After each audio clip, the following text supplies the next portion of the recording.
gee van al die psalms wat daar is en hoe hulle saamgestel is, gaan ons in hierdie reeks 'n bietjie kyk na die verskillende genre psalms. Daar is lofpsalms, daar is klaagpsalms, koningspsalms, vertroue psalms, lofprysingspsalms, verskillendes. En so is daar ook verskillende strukture van die verskillende psalms waarna ons gaan kyk, die gehastiese struktuur, die akrostiek struktuur en die strofe strukture. As jy weet ook dat psalms deur verskillende persone geskryf is. Koning Asaf, Dawid het 'n klomp skryf. Daar is 'n paar wat ons nie eers weet wie dit geskryf het nie. Salomo het 'n paar geskryf.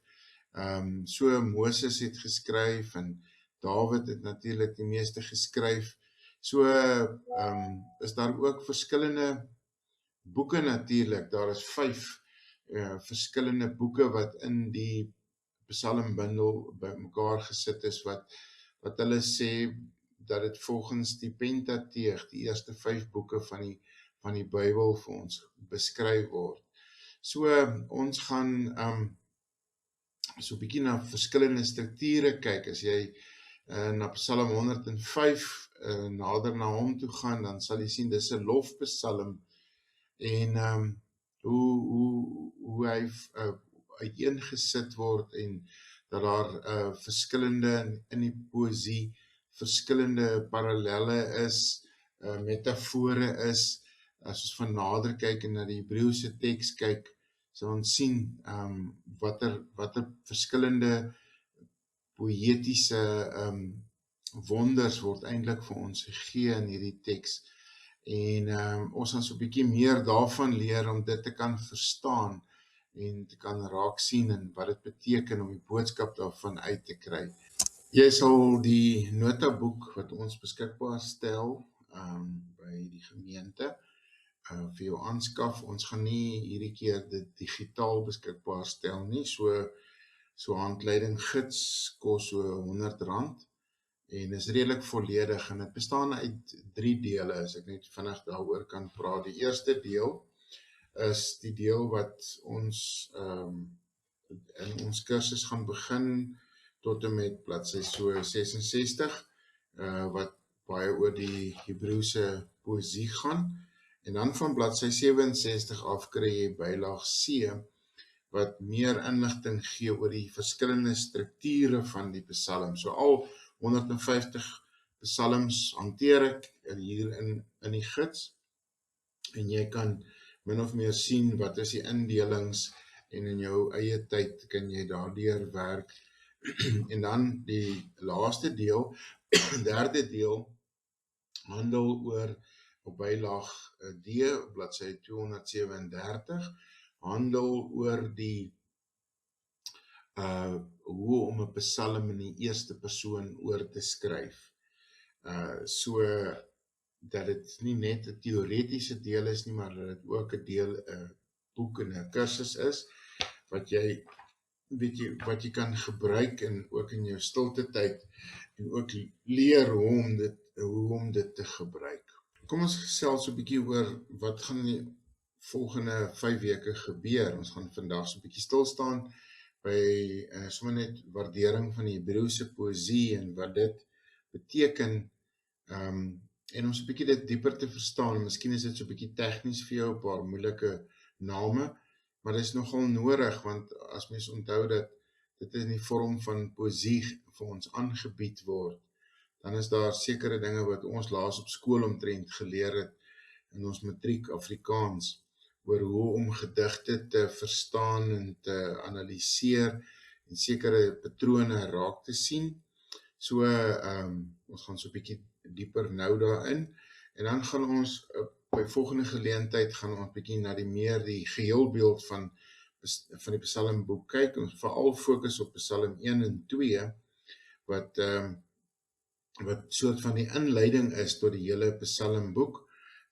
Dan week 3 gaan ons bietjie kyk na die verskillende kategorieë en hoe sien mense die kategorieë raak, verskillende tipe psalms en hoe interpreteer jy dit? Dan in week 4 gaan ons 'n bietjie kyk na wat se betekenis die boodskap van hierdie psalms en hoe bid ek dit, wat beteken dit vir my, wat is die inhoud daarvan, om 'n prentjie daarvan te vorm en dan gaan ons in die laaste week gaan ons in die verskillende beginsels bietjie toepas in praktyk en sien hoe dat hierdie boek vir ons uitspeel.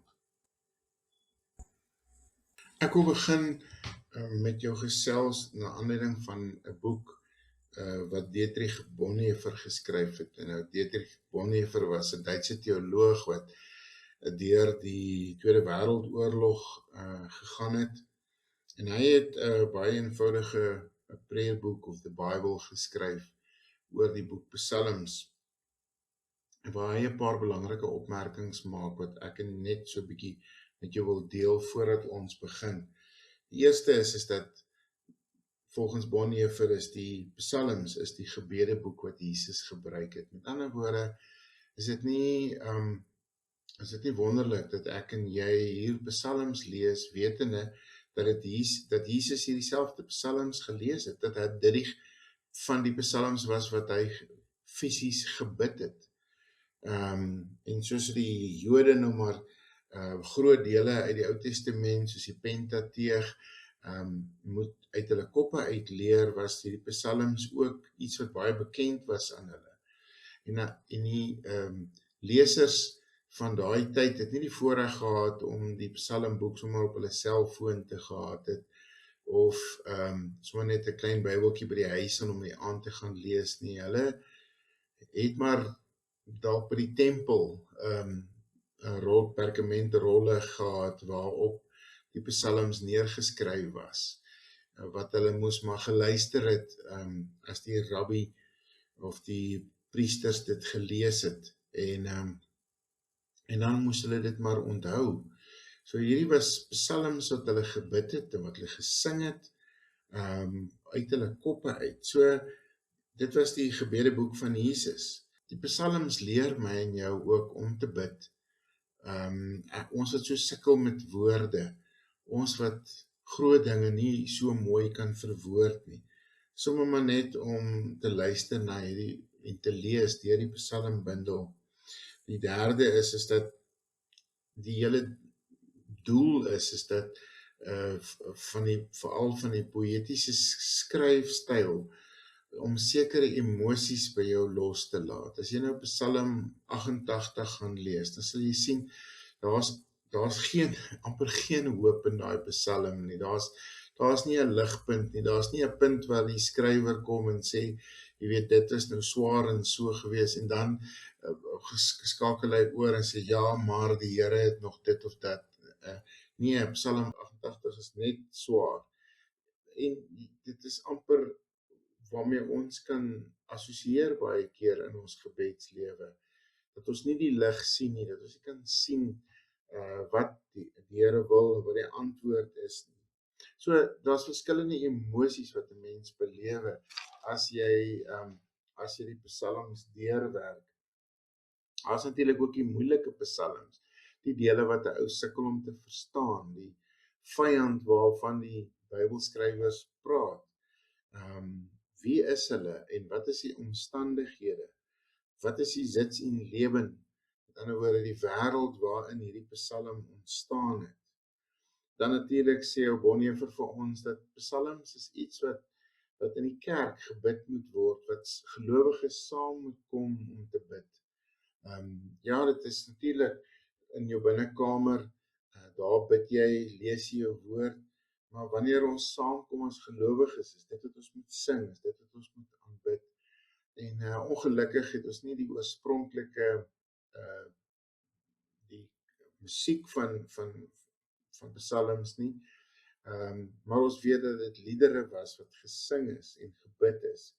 En eintlik moet ons hierdie Psalms eintlik net sing. So, en natuurlik 'n laaste opmerking van Bonhoeffer, dat Christus is die sleutel tot die Psalms. Nou daar's verskillende menings daaroor. As jou doel is om die Ou Testament of Psalms te lees en net heeltyd te kyk op watter manier dit op Jesus fokus, dan gaan jy baie verloor. God drie-enig is teenwoordig deur die hele Ou Testament, ook in die Psalms. So soms wys Psalms na Jesus toe, haal Jesus selfs uit die Psalm aan die kruis, Psalm 22. Sy sê, Here, waarom het U my verlaat? En dis aanhalings uit die Psalmbundel. So Bonhoeffer sê vir ons hoe dat die Psalmbundel eintlik 'n groot invloed het op hoe ons kerk hou en hoe ons aanbid. En ek wil graag saam met jou in hierdie volgende 5 weke deur hierdie boek Psalms werk. Kom ons fokus vandag op die waardering vir die poesie, vir die Hebreëse poesie. Ons kyk so 'n bietjie na die parallelisme wat jy sien, die verskillende strukture wat mens sien, die beeldspraak wat jy in hierdie gedeelte sien. Nou, as jy die handleiding het, dan sal jy sien, ek is nou op bladsy 13, en bietjie gesels in afdeling A.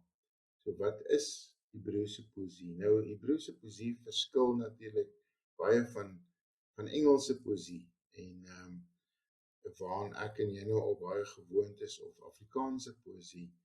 En poesie kan onderskei word van prosa. Prosa is gewone verhale, gewone teksgedeeltes, en poesie is gewoonlik baie korter sinne met waar 'n hoë frekwensie van parallelisme is en beeldspraak is. So jy kan die Hebreëse poesie verstaan deur dit te ontleed, na die verskillende dele kyk, en dan dit verder die verband te kan sien tussen hierdie dele, en so kan jy agterkom of jy parallelle stukke kry, en dan sal jy ook heelwat beelde kry. So die Hebreëse poesie is bekend daarvoor dat hy jou help om die skoonheid van die teks raak te sien in die boodskap. As ons vir 'n oomblik net na Psalm 119 vers 18 kyk, wat sê, maak my oë oop, dat ek die kragtige werking van U wet ervaar. Nou, dis hierdie gebed van maak my oë oop, om te kan raak sien wat is so mooi en wat in hierdie Psalm geskryf staan. As jy kyk na Psalm, is die kleinste gedeelte, die kortste gedeelte van die woorde, sou ons sê, is wat noem ons 'n kola, 'n K-O-L-A. In Engels is dit C-O-L-A. Psalm 23 vers 1 sê, die Here is my herder. Dit is die eerste kola. En dan die tweede deel is, ek kom niks kort nie. So die eerste deel, die eerste kola, die Here is my herder, en die tweede kola, ek kom niks kort nie. Ons noem hierdie twee saam, noem ons 'n bi-kola. Met ander woorde 2. Of jy kry ook 'n tri-kola, waarin jy 3 kry, of selfs meer. Kom ons kyk 'n bietjie na Psalm 23 vers 1 en 2, die Here is my herder. Eerste kola, ek kom niks kort nie. Tweede kola, hy laat my rus in groen weivelde. Die derde kola, die vierde kola, hy bring my by waters waar daar vrede is.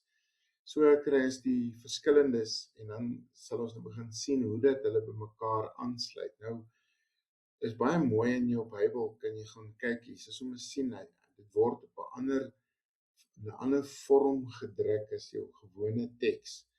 En hy word waarskynlik getik en gedruk en gespasieer volgens die kolas. En wanneer hy so ingekeep is na die volgende sin, dan beteken dit hy sluit eintlik by die vorige sin aan. Hulle kon daai reël nie heeltemal uitskryf en dan begin hy met so inkeping in die volgende reël. So wanneer jy wanneer jy verskillende colas bymekaar sit, dan kry jy natuurlik 'n reël. En as jy verskillende reëls bymekaar sit, dan kry jy 'n strofe wat ons 'n paragraaf dalk sou genoem het. Kom ons kyk 'n bietjie so na die verskillende reëls, Psalm 23 vers 4. Selfs al gaan ek deur donker dieptes, sal ek nie bang wees nie, want U is by my. In U hande is ek veilig. So kry ons dan saam reël, maar kom ons kyk nou na Psalm 29. Prys die Here, julle hemelliggame, prys die Here om sy eer en mag. Nou as jy kyk na die verskillende strofes, dan is die eerste strofe daarvan vers 1 tot by vers 2. Prys die Here, julle hemelliggame, prys die Here om sy eer en mag.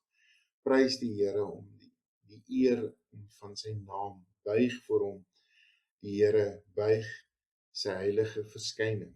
So dis die eerste strofe. En in hierdie strofe is daar oproep om hom te aanbid. En dan gaan ons aan na die volgende strofe toe, wat meer vertel oor die redes waarom ons hom aanbid. So die eerste is net 'n oproep in die eerste 2 verse, en dan begin hy met die redes hoekom ons hom moet aanbid. Nou as jy net na die woordjie stem daar kyk, die stem van die Here vers 3, vers 4, die stem van die Here vers 5, die stem van die Here vers 7, die stem van die Here vers 8, vers 9. Hulle bind saam, jy kan sommer sien, en alles na die redes. So as jy nou deur hierdie strofe kyk, dan sal jy soek na, wat is die redes waarom ek die Here moet aanbid. En dan natuurlik die derde strofe, wat vertel wat die voordele is waarom ons hom moet aanbid. Vanaf vers 10 en 11, die Here heers oor die watermassas, ensovoorts, ensovoorts. So kry jy kry eers, met ander woorde, die kortste samevoeging van die woorde vorm 'n cola, en dan kry jy meer as een cola, en hulle vorm saam 'n vers reël, en saam vorm 'n reël 'n strofe, en dan nog 'n woord wat jy dalk ook moet raak lees, is die woordjie stanza. As jy nou verskillende strofes bymekaar sit, dan kry jy verskillende stanzas. Dan oor groter geheel. So hier in Psalm 139 is een van vers 1 tot by vers 18 is een stanza. En dan vanaf vers 19 af is die tweede stanza. Met ander woorde, vers 1 tot 18 dink ons oor oor God en wie hy is.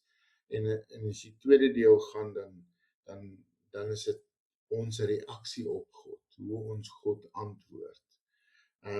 So, kom ek gesels bietjie oor parallelisme.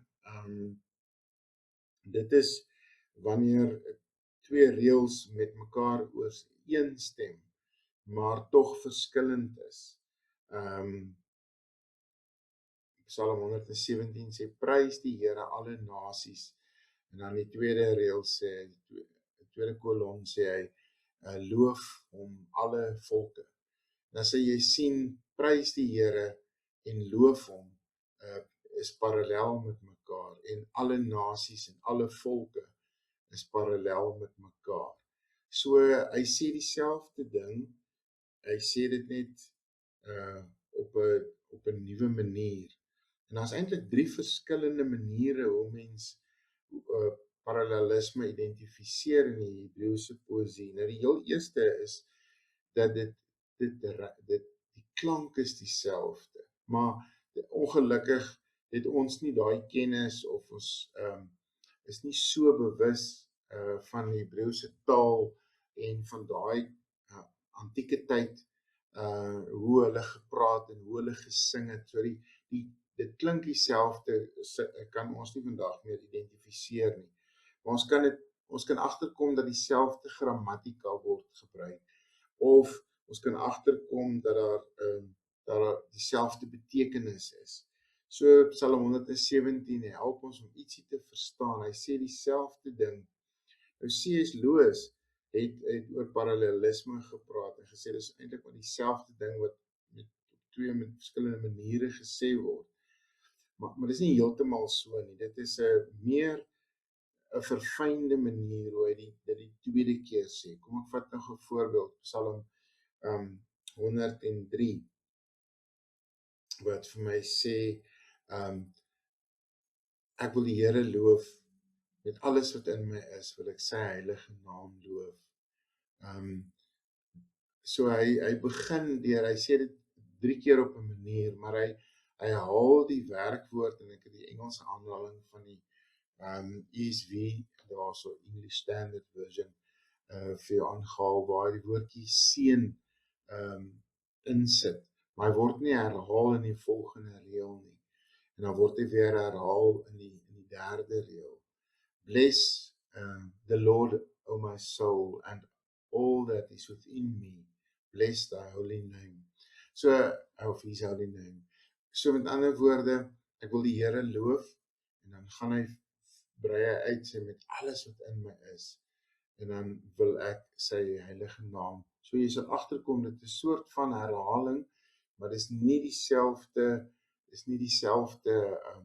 woorde nie. Kom ons kyk na die pelgrimslied in Psalm 128. Dit gaan goed met elkeen wat die Here dien en sy wil doen. Nou as jy net daai eerste kolon vat, dit gaan goed met elkeen wat die Here dien, dan is die vraag in die oorspronklike taal staan daar wat die Here vrees in plaas van dien. Dit gaan goed met elkeen wat die Here vrees. Nou, wanneer gaan dit goed? Wat moet jy doen om die Here te dien? Dan sê hy, en sy wil te doen. So met ander woorde, dis 'n uitbreiding op wat hy in die eerste sin gesê het. Kom ons kyk in die 2020 vertaling. Gelukkig is elkeen wat vir die Here ontzag het. En dan kom hy, herhaal hy dit amper en sê, wat sy paaie volg. So 'n uitbreiding op die eerste reël. En dit noem ons parallelisme. Ons vat nog 'n voorbeeld. Psalm 150, wat jy goed ken. Hy begin deur sê hy prys die Here. En dan sê hy in die eerste kola, sê hy, prys die Here, beprys God in sy heiligdom. En dan die tweede een is hy prys hom hier onder sy magtige hemelgewelf. So dis eers prys God en dan prys hom, dis parallel. Maar dan sê hy in sy heiligdom en dit korreleer met onder sy magtige hemelgewelf. Nou as jy mooi kyk, die heiligdom het die Israeliete beskou as die tempel, dis die plek van aanbidding, dis die heiligdom, maar die tweede magtige hemelgewelf is, dit praat met die hele hemel. So jy sal sien die eerste kola, prys God in sy heiligdom, verwys na wat hier op aarde gebeur, maar dan is daar 'n groei, 'n uitbreiding van dis nie net hier nie, dit is ook in die hemel, en so vind 'n verdere uitbreiding van sy lofprysing wat hy beklemtoon. Jy sal sien dat daar verskillende emosies is wat 'n mens beleef wanneer jy so deur die psalms lees. Daar's 'n hoë frekwensie van beeldspraak. Woorde wat gebruik word, beelde wat by jou sekere dinge oproep. Kom ons kyk na Psalm 104. Net na die beelde wat hier gebruik word, wat weer net bevestiging is. Ons het nie met prosa hier te doen, dis poesie. Ek wil die Here loof. Die Here my God, U is baie groot. U is bekleed met koninklike luister. U is met 'n kleed van lig omhul. Dit skep sommer daai prentjie vir jou van hoe groot hy is. Dit is U wat die hemelkoepel soos 'n tentdoek oopspan. Jy het hierdie prentjie van hierdie groot sirkus tent waarin jy sit, of hierdie nog baie groter. En dis hierdie as jy buite in die aand in die donker in die veld, daar waar nie so baie stadsliggies is nie, kyk na die sterre, dan is dit soos 'n groot tentdoek wat gespan is oor jou.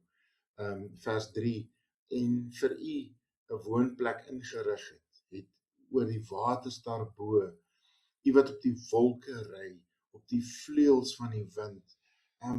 Jy weet, hier in die Wesrand sien ons die wolke so verskriklik mooi met sonsondergang, en dis so majestueus, en nou sit die psalmskrywer en hy dink oor God en hy beskryf God in met hierdie taal. Nou dit bring 'n sekere emosie by jou. Dit laat jou ervaar die grootheid in hierdie beelde. 'n Kleed wat met lig omhul is, 'n hemelkoepel, 'n tentdoek, die waters, die woonplek bo die waters, die wolke, jy wat op die wolke en die vleuels van die wind ry. En dit roer 'n mens, en dit is wat ons kan nie sommer maar net die Psalmboek lees en jy weet dit ontleed wetenskaplik en dit doen niks aan ons nie. Dit is asof ons stil word in die grootheid wat ons hierso lees, en daarom help hierdie metode om dit stadiger te lees en net bewus te word van wat gebeur hier. En miskien gaan jy dit wat ek nou vandag met jou deel, 'n paar moeilike begrippe en woorde wat voorlê, maar ek hoop so deur die reeks, wanneer jy meer gemaklik raak om dit te gebruik, en wanneer jy dit self lees, dan dat jy kan die Psalm, die rykdom van die Psalmboek baie meer verstaan. Calvin het mos nog gepraat oor die Psalms en sê dit is 'n anatomie van al die dele van die siel. Dis die anatomie met al die dele van die siel.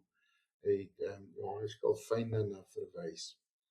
So, kom ons kyk na Psalm 104 wat praat van die beelde, die koninklike luister, die hemelkoepel, die tentdoek, die waters en die vleuels.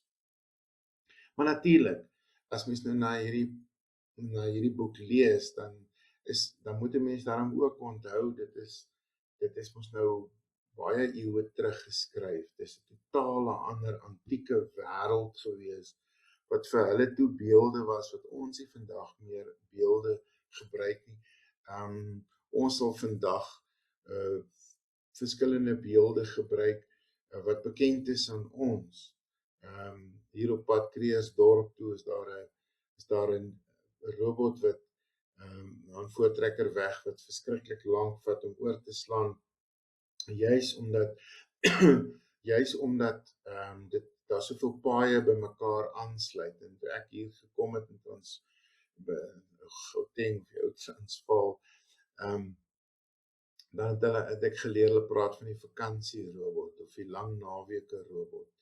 Nou as jy vir iemand hier sou vertel jy het by die lang naweek robot gestaan, dan weet almal presies waarvan jy praat. Maar as jy nou oor 100 of 200 jaar van nou af moet lees van die lang naweek robot, dan gaan jy nie weet wat dit is nie. So moet 'n mens moeite doen om die beeldspraak te verstaan. En die beeldspraak wat so in Psalm 23 vir ons so mooi gegee word. Die Here is my herder. Jy kan net dink hoe Dawid, dalk was hy 'n jong seun gewees, het hy daar in die veld gesit en hy het oor God gedink. En hy het woorde gesoek om God te beskryf. Nou ons het 'n Bybel en ons het baie boeke oor die Bybel, baie preke oor die Bybel. Ons het van Genesis reg deur tot by Openbaring. Maar jy moet weet, daai mense het dit nie gehad nie. Hulle het miskien, as hulle die voorreg gehad het om die tempel uit te kom, kon hulle voorlesings geluister het en daaroor gedink het, maar hulle moes dit onthou het, en hoe hierdie skrywer Dawid waarskynlik daar in die veld gaan sit het en oor God dink. En dis die uitdaging met hierdie kursus wat ek jou wil uitnooi, dat ons oor God moet dink en ook God moet begin beskryf. So aan die einde van hierdie sessie gaan ek vir jou die opdrag gee om Psalm 23 ook in jou eie persoonlike stilte tyd te gaan oorskryf, jou eie Psalm 23 te skryf. Wat jy net sê, hoe is die Here? Die Here is, vir Dawid was dit my herder gewees, maar wat sou jy sê?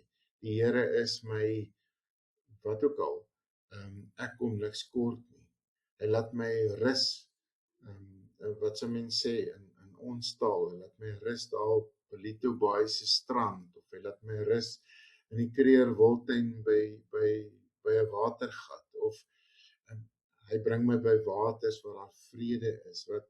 So wil ek vir jou vra om aan die einde van hierdie sessie Psalm 23 en jou eie Psalm 23 gaan skryf.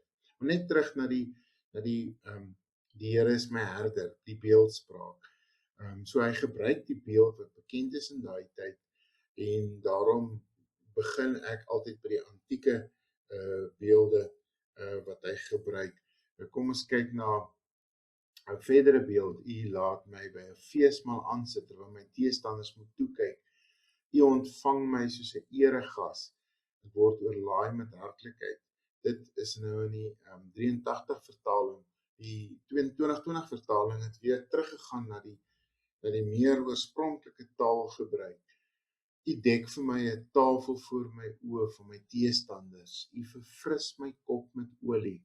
My beker loop oor. En net daai woorde, u verfris my kop met olie. In jou vorige vertaling, dink ek staan daar hoe dat die olie oor jou kop uitgegooi word, hoe dat jy gesalf word. Nou, mens moet dit sien teen die agtergrond van daai tyd het hulle nie sulke grand badkamers gehad soos ons vandag het nie. As hulle nou gereis het en hulle kom by iemand aan, dan het hulle maar gesweet en dit is warm en dit is son en dit is stof en dit is alles. En dan het hulle die mense se voete gewas wanneer hulle instap. En dan het die gasheer het dan lekker ryk olie gebring wat op jou kop gesalf word en wat jou weer lekker vars ryk. Nou dis nie wat ons meer vandag doen nie. Dis nie meer die beelde wat ons vandag gebruik nie. So om dit te verstaan moet jy bewus wees dat jy die antieke beelde moet verstaan. Kom ek vat 'n laaste vinnige beeld. Psalm 74. God is van altyd af my koning. Dit is hy wat op die aarde redding bring. Dit is u wat deur u mag die see onstuimig gemaak het. U wat die koppe van die monsters in die see vermorsel het. U wat die koppe van die Leviathan verpletter het en hom vir die haie gegee het. Nou, hier word nou 'n klomp vreemde goeters gesê wat ons lees, maar ons weet nie eintlik wat dit is nie. Ons lees nou nie Psalm 74 nie, want daar is goed wat ons nie verstaan nie. Amper goeie wat 'n mens bang maak, emosie. Ek gaan nou later weer praat in die kursus oor die Leviathan en wat presies dit is, maar dis die antieke beeldspraak, mystieke beeldspraak, wat hier gebruik word. Die Ou Testament is nie 'n mystieke boek nie, maar die wêreld waarin die Bybel of die Psalms geskryf is hierdie taal gepraat. En nou kom die skrywer en hy kom sê, maar sy God is die koning bo alles, bo al hierdie monsterkoppe en die Leviathan en so. Verskillende beeldspraak, maar as jy nou begin net 'n bietjie ontleed en jy kyk, dan praat ek van 'n fokuspunt en ek praat van 'n bronpunt. In ander woorde, wat is die verband tussen die beeld en wat hy wil identifiseer in hierdie ontleding met sy beeldspraak. So jou fokus of teikendomein is in hierdie geval die Here. Maar hy beskryf dit met sy bron, dit is die herder. So hy vat aardse beelde in hierdie geval wat sy bron is en hy beskryf die teiken of fokus op die Here. So eerstens as 'n mens dit nou ontleed, dan kyk jy wat identifiseer jy die verskillende teikendomein of die fokuspunte. Jy identifiseer tweedens wat is die bron domein en dan kyk jy in watter aspekte is die brondomein en die teikendomein sluit hulle aan by mekaar. Die Here is die fokus of teikendomein, is my herder brondomein. Nou, kyk baie mooi in hierdie beeldspraak gebruik hy vergelyking. Hy sê die Here, hy sê nie die Here is soos 'n herder nie. Hy sê die Here is my herder. Die Here is my herder. So kom ons kyk 'n bietjie verder. Kom ons kyk na verskillende metafore. En ek kies 'n paar woorde wat ons nou by gaan stil staan wat jy dalk nog nie gehoor het of ken nie. Die eerste woord is metonomie of metomia. Dit is 'n woord wat jy gebruik in plek van iets anderste. Kom ek vat 'n voorbeeld. Kom ons sê die Withuis gaan Dinsdag aand 'n verklaring gee. Dan is dit tog nou nie die Withuis van die president wat fisies gaan praat nie, maar dit beteken die president of sy personeel of sy administrasie gaan iets sê. Dan word verwys na die Withuis gaan iets praat. Of as jy sou sê, maar ek lees Shakespeare se werke, of ek lees Shakespeare, dan beteken dit mos nou nie ek lees Shakespeare die persoon nie, maar ek lees sy werke, ek lees sy boeke, sy stukke wat hy geskryf het. En dit is 'n metafoor wat ons noem 'n metonomie. Kom ons vat 'n voorbeeld daar uit die 2020 vertaling van Psalm 5 vers 10, wat sê, daar kom immers niks betroubaar uit hulle monde nie, hulle binneste huisves vernietiging, hulle kele is 'n oop graf, uit hulle tonge vlei hulle. Nou, jy weet mos nou, hulle keel kan onmoontlik nie 'n oop graf wees nie, maar dit sê iets van die ervaring en van die sleg wat uit hulle monde uitkom. En in daai dae het dit gebeur dat mense in 'n graf geval het. 'n Oop graf was 'n gevaarlike plek gewees, behalwe dan nog al die ander emosies wat 'n mens ervaar as jy in 'n begrafplaas is. So kom hierdie metonomie. Hulle kele is 'n oop graf. Kom ons kyk 'n ander soort metafoor wat jy kry is die woordjie wat ons gebruik is synedogie, wat 'n deel staan vir die geheel of 'n geheel staan vir die deel. Byvoorbeeld, as ek sê, maar die ou het 'n dak oor sy kop, dan beteken dit ons nou nie fisies dat daar bo sy kop is daar 'n dak nie, maar dit beteken hy het 'n plek om vanaand te gaan slaap, of hy het huisvesting of so. Hy het 'n dak oor sy kop. Kom ons kyk na Psalm 44 vers 7, wat die skrywer sê, op my boog vertrou ek nie en my swaard sal my nie die oorwinning gee nie. So met ander woorde, hy vertrou nie op sy wapens nie. Die oorwinning lê nie in sy in oorlogvoering of in fisiese geweld of kontak nie. So gebruik hy 'n synedogie om iets groters te kan sien. 'n Ander meer bekende metaforiese styl waarskynlik is 'n hiperbool, met ander woorde 'n verskriklike oordrywing. Ek sê altyd my vrou praat in hiperbool. Ons praat maar baie keer, ons sal ons sê, maar ek het jou al 1000 keer gevra. Of en dit kan tog nou nie fisies wees 1000 keer nie, maar jy oordryf dit heeltemal. En dan wil jy jou punt beklemtoon. Psalm 107 vers 25 sê, op sy bevel het 'n stormwind opgesteek en die golwe opgejaag. Vers 26, die skepe het hemelhoog gestyg en na die dieptes afgeduik. Nou, ek weet nie wanneer laas was jy by die see, wat jy golwe gesien het wat amper aan die hemel geraak het en dan weer so afgeduik het tot onder nie. Ons gaan verder by dieselfde Psalm, vers 25, op sy bevel het die stormwind opgesteek en die golwe opgejaag en die skepe het hemelhoog gestyg en na die dieptes afgeduig. En die bemanning was radeloos van angs gewees. En so kom vertel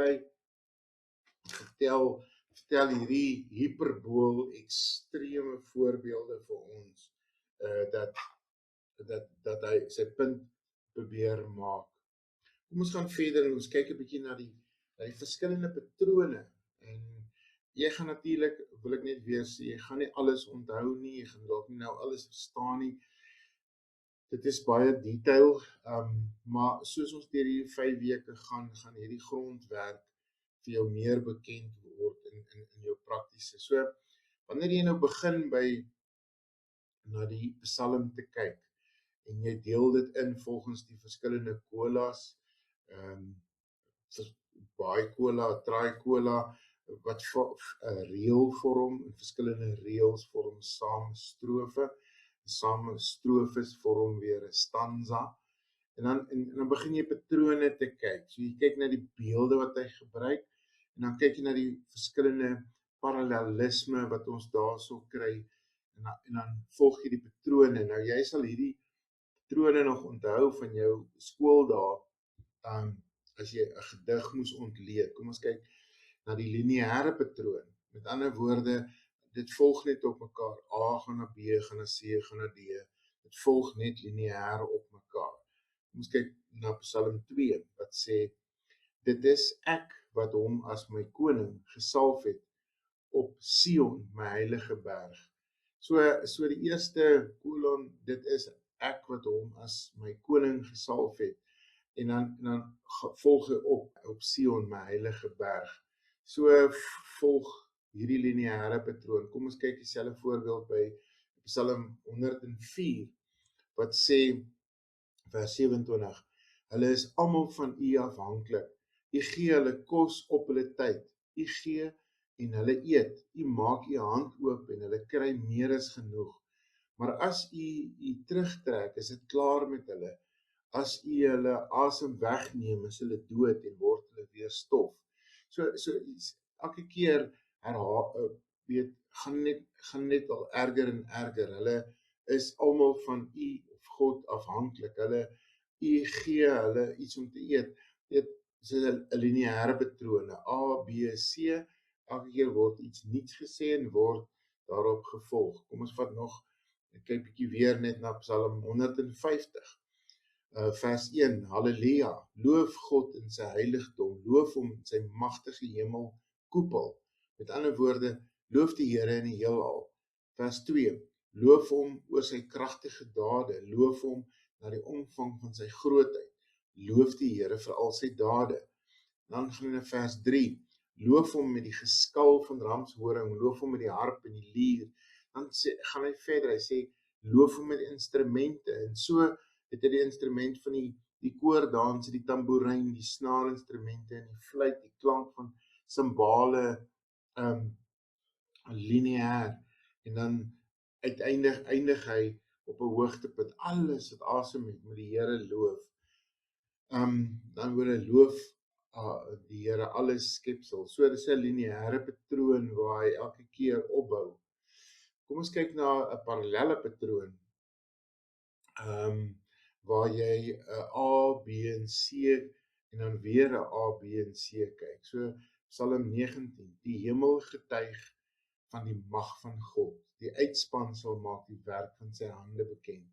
So die hemel en uitspansel, hulle is parallel, en dan getuig van die mag van God, wat sê van sy hande bekend, maak die werk van sy hande bekend. So dit is 'n AB patroon en dan weer 'n AB patroon parallel. Kom ons kyk weer in 'n strofe hoe dit by mekaar inpas. Psalm 100.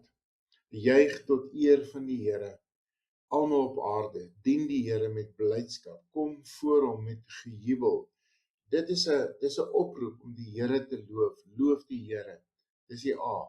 Dan B. Die rede hoekom ons die Here moet loof. Erken dat die Here God is. Hy het ons gemaak en ons is syne. Ons is sy volk, sy eie kudde. So dis die rede, die B. Dan gaan hy weer terug om die Here te loof. Vers 4, gaan sy poorte binne met dankliedere, sy tempel met lofgesange, dank hom, prys sy naam, weer loof die Here, en dan gaan hy weer na die rede hoekom ons hom moet loof, want die Here is goed, aan sy liefde is daar geen einde nie, sy trou duur van geslag tot geslag. So is dit 'n parallelle patroon, hy begin eers om die opdrag te gee, loof die Here, en dan sê hy, hoekom moet ons hom loof? Dan gaan hy weer, loof die Here, dan sê hy weer, wat is die rede om te loof? So kry jy nou verskillende simmetriese patrone, of jy kan dit konsentriese sirkels noem, van die klippie wat in die dam val, en dan word hy groter, groter, groter. Ons gebruik die woord geastiese patroon, wat beteken, hy sê iets, hy sê nog iets, hy sê nog iets, en dan begin hy by die laaste ding wat hy gesê het, en dan werk hy dit weer so terug. Met ander woorde, A, B, C en weer 'n C, B, A, simmetriese patroon. Kom ons kyk na Psalm 51, uit die 2020 vertaling. Was my heeltemal skoon van my sonde skuld, van my sonde. So hy herhaal daai van my sonde skuld, maar begin hy weer met van my sonde. En dan eindig hy weer met reinig. So die heeltemal skoon korreleer met die A aan die einde, die reinig, en die sonde skuld en my sonde korreleer met mekaar in hierdie geastiese patroon. Ons praat baie keer van die toebroodjie patroon, van jy kry eers 'n broodjie, dan die vleis en dan weer 'n broodjie. Kom ons kyk 'n bietjie in 'n simmetriese patroon in 'n stanza. Psalm 70. Red my tog, o God, Here, kom my tog gou te hulp. En dan die volgende, laat die wat my lewe wil neem self. En dan vers 4 sê hy weer, laat die wat my spot. En dan kom hy weer by vers 5, kom hy terug na die boodskap wat hy by vers 3 bid, laat almal wat by u hulp soek, jubel en bly wees oor u. So kry jy hierdie patroon. En natuurlik, laaste by hierdie afdeling, kry ons ook mitiese, poëtiese beelde, wat ek al na verwys het net nou. Vers 13 en 14, wat praat van die koppe van die monsters, en dan weer, en die koppe van die Levitiaan, so gebruik jy hierdie mitiese beelde. Ek wil graag, vir die tweede afdeling, en jy kan 'n bietjie dalk die video pause as jy wil, dalk net 'n breek vat, saam met 'n bietjie gesels oor die tweede deel wat ek by elke aanbieding doen, is om Psalm in die eerste persoon te skryf. En ek wil jou graag uitnooi om dit te gaan doen, en ek wil jou mooi vra, jy kan dit vir ChatGPT gee om te doen, maar dit is nie dieselfde nie. Want ons wil nie net teoreties gaan leer oor die psalms en die poesie en wat die patrone daar is, en as hierdie tegniese klassieke, antieke materiaal waarmee ons werk, maar dat dit 'n boek is wat lewe, wat vir ons in verwondering voor God laat sit, wat vir ons in gesprek met God tree, wat ons ore oopmaak, dat ons net in stilte luister, hierdie intieme verhouding, en dis die tegniek wat ek veral uit Wiek Black se boek gekry het, as jy dan na die bronnelyse kyk, wat ek met jou wil deel. So kom ons kyk net 'n bietjie prakties, hoe doen mense dit? Wat bedoel ons as ons na die proses kyk? As jy 'n psalm lees, dan bepaal jy wie praat in die oorspronklike teks. Is dit God wat praat? Is dit die digter wat praat? Is dit die skrywer?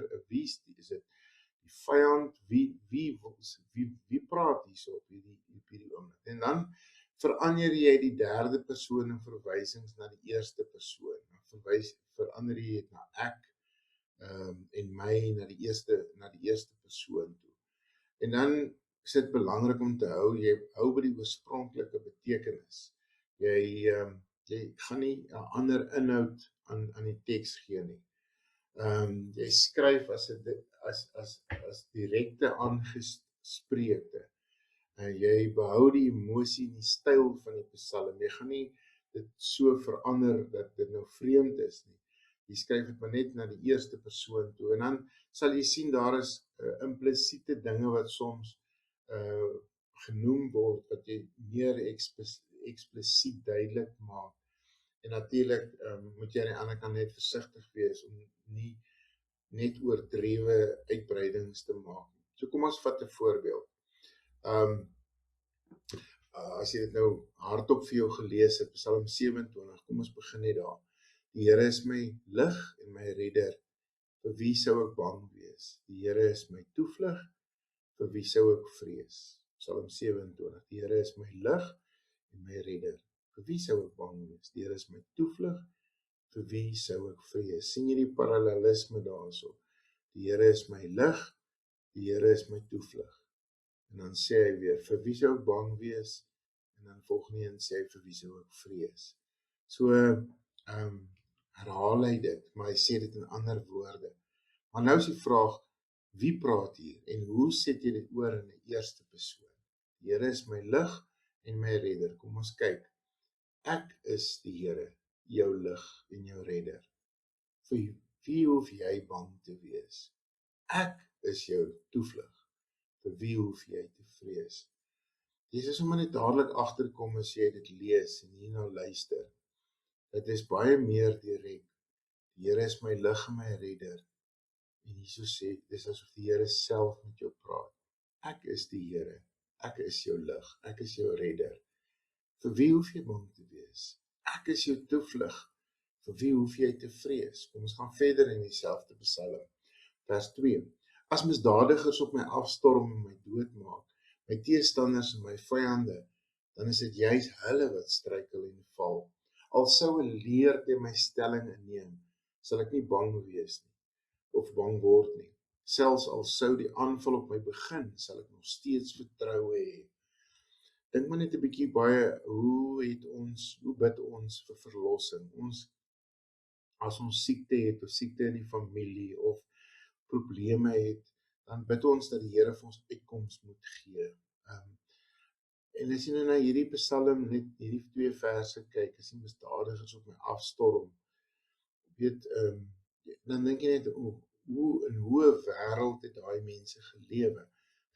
En as dit nou maar nie vir die staalhekke aan jou huise gang was, of jou elektriese heining buite nie, dan sou jy ook maar dit maar so beleef, dat die misdadigers by jou instap. Maar hierdie vertroue, selfs al sou die aanval op my begin, sou nog steeds vertroue hê. Dit laat my dink aan Habakuk se woorde, al sou die vye boom nie pot nie, en daar geen beeste in die beeskrale en die druiwe oes wees nie. Nogtans sal ek in die Here jubel. Daai vertroue, dit is vir my geloofshelde. Mense wat bly glo aan die Here vashou ten spyte van dinge wat buite omval. So kom ons kyk in die eerste persoon.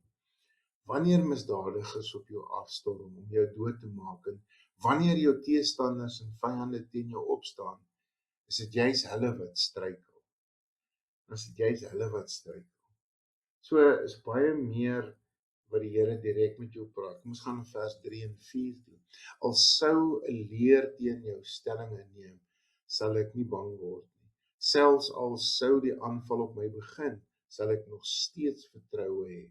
Net een ding het ek van die Here gevra, en dit sal ek najaag, dat ek my hele lewe lank in sy huis mag woon, om sy goedheid te belewe en daaroor na te dink in sy tempel.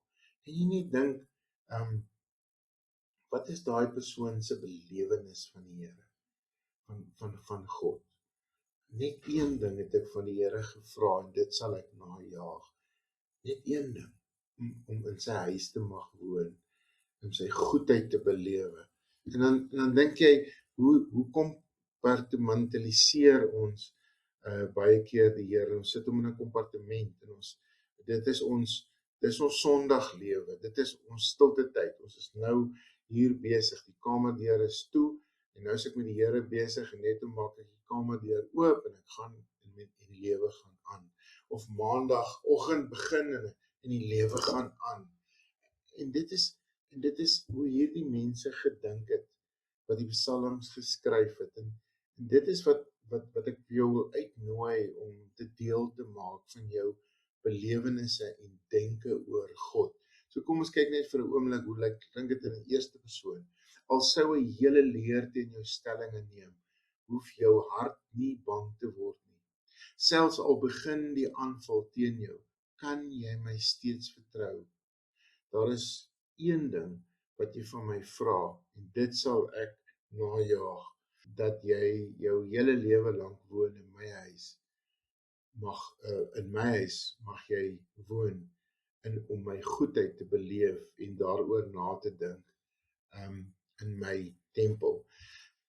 Jy sal net sien hoe persoonlik dit vir jou is as jy, kom ons kyk vers 5 en 6. Op die dag van gevaar sal die Here my wegsteek in sy huis, my veilig laat skuil in sy woonplek, my hoog op 'n rots laat staan. As jy net daai woorde vat, dit is hoe aanbiddings en die erediens vir jou behoort te laat voel, absolute veiligheid. Selfs in jou stilte tyd, in jou saam wees met die Here, hierdie absolute, wat Paulus noem het, die vrede wat verstand te bowe gaan, om veilig te kan voel. En soms hoor jy na mense wat in sulke situasies was, wat soms baie angs beleef het, en dan is daar soms mense wat sê, dat hulle selfs in daai moeilike omstandighede, het hulle vrede ervaar. Vers 6, ek sal in sy woonplek onder trompet geklank my offers bring, en ek sal 'n lied sing, ek sal sing tot die eer van die Here, terwyl ek neerkyk op die vyande rondom my. Ons kyk, klink in die eerste persoon. Op die dag van gevaar sal ek jou wegsteek in my huis. Ek sal jou veilig laat skuil in my woonplek. Ek sal jou hoog op 'n rots laat staan. Dan sal jy in my woonplek onder trompet geklank jou offers bring. Jy sal 'n lied sing. Jy sal sing tot my eer, terwyl jy neerkyk op die vyande rondom jou. So mooi gestel, eerste persoon. En ek wil jou graag net weer die proses vir jou herinner, bepaal wie praat, wie het in die oorspronklike teks gepraat, verander die derde persoon na die eerste persoon verwysings, behou die oorspronklike betekenis, skryf dit direk neer, of direk, dat die aanspreek direk is, tussen persone, die emosie en die styl moet jy behou. Soms kan jy die eksplisiete wat implisiet gewys word, meer eksplisiet toon. Wees versigtig om nie van die betekenis al weg te gaan, of om net oordrewe uit te brei nie. En dan lees jy dit vir jou hardop as jy klaar is daarmee. Ons gaan volgende week so 'n bietjie gesels oor die geheelbeeld van die psalmbundel, veral beginnende by Psalm 1 en 2. Ek wil jou graag uitnooi. Ons kom op 'n donderdag aand by mekaar, en dit is baie lekker, want ons onderbreek daarso, anders is in hierdie video, waar ons bietjie groepwerk doen, bietjie saamgesels, bietjie met mekaar deel. So ek het vir jou gesê, daar's 2 opdragte wat ek jou wil uitnooi, uitdagings wat ek jou wil gee. Die eerste is, skryf jou eie Psalm 23. Gaan kyk na die Here is my herder. Wat is die Here vir jou? Gaan brei daarop uit. Op watter manier vat hy jou? Na waarheen vat hy jou om daai rus te ervaar? Op watter manier ervaar jy sy teenwoordigheid? In watter omstandighede in jou dal van skaduwee waardeur jy gaan of gegaan het? En dan die tweede uitdaging, tweede opdrag is, jy kan self kies watter psalm jy wil vat. Dit hoef nie 'n lang psalm te wees, kan net 'n deel wees, om hom oor te skryf in die eerste persoon. En moet asseblief nie AI gaan gebruik om dit vir jou te doen nie, maar want die krag lê in daai stil wees, en met jou potlood en jou papier dit te gaan neerskryf. Mag jy 'n geseënde tyd hê. Ek nooi jou uit om die handleiding te koop. Dit is by ons gemeente beskikbaar teen R100. Dit is amper 'n 300 bladsye dokument, 250. So daar's heelwat inligting daarin en ek wil jou graag uitnooi om daarvan deel te wees.